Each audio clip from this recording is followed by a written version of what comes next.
Hello guys, welcome back again sa ating YouTube channel, The Action Man. Una sa lahat, may galab shoutout po sa lahat ng mga kakamping at sa mga hindi man mga kakamping. Kung interesado ka sa video ito, patapusin mo na hanggang dulo at huwag nyo nang kalimutan na i-like at i-share ang ating video para malaman ng ilan sa ating mga kababayan na nagtutulog-tulugan sa katotohanan.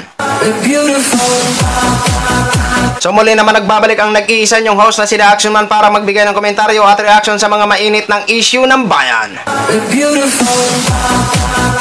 So ito mga ka-action, may gusto lang po ako na i-share sa inyo about po ito sa naging pahayag ni Senador Ronald Bato de la Rosa.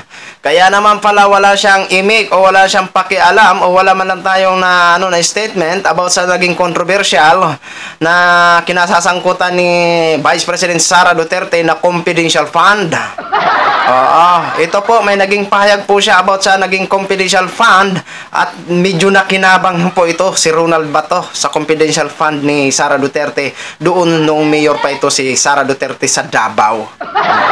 So basahin po natin ang naging pahayag niya ha. Ito po. Ayan o. Ayan. O ayan, makikita nyo naman sa screen ha. Ayan, dyan. Okay. Basahin na ho natin ang naging ano niya po mga ka-action. Ito na po ang sabi niya. Magtanong ka sa lahat ng mga armed forces, lahat ng military police, intelligence unit ng nasa Davao noon. Nakatanggap kami ng suporta in the form of gasolina. Yung police pa ako, nakatanggap kami ng bigas monthly. Saan ba kinuha yan? Kaya nga confidential dahil sila ang may discretion kung saan gagamitin. Basta kami sa security, suportado kami ng local government ng Davao noong kami ay nasa serbisyo pa. Siguro intelligence fund o confidential fund man nang galing, wala na kaming pakialam, basta kami sa pulis. Ang importante, mayroon kaming natanggap at masaya kami.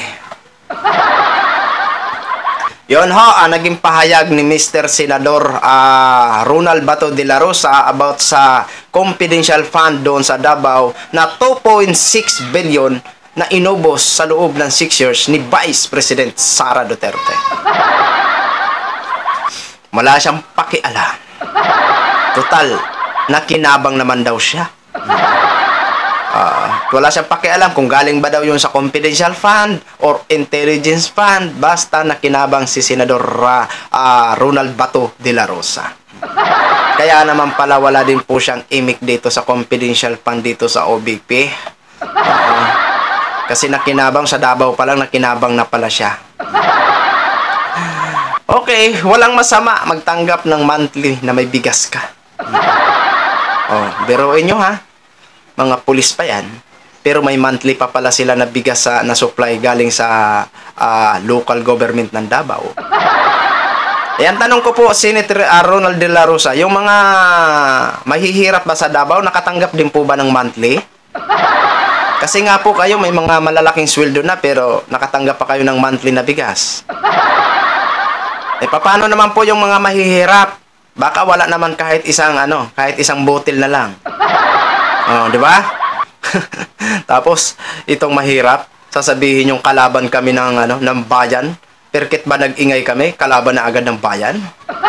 Di kayo na lang ang kampi-kampi, kayo na yung nasa government, kami na yung kalaban ng bayan, yun ang tinuturing nyo sa amin. No? Napakahirap ho, no?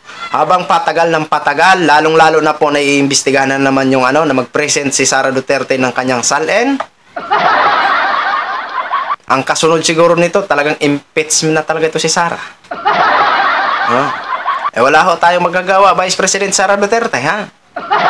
Kung mahalungkat lahat ng record mo, mag-aabang-abang na lang ho kami kung anong mangyayari sa'yo, Vice President Sara Duterte. Yung mga kakampi ng mga Congress dyan, bahala na kayo, ipagtanggol nyo to si Sara Duterte, ha?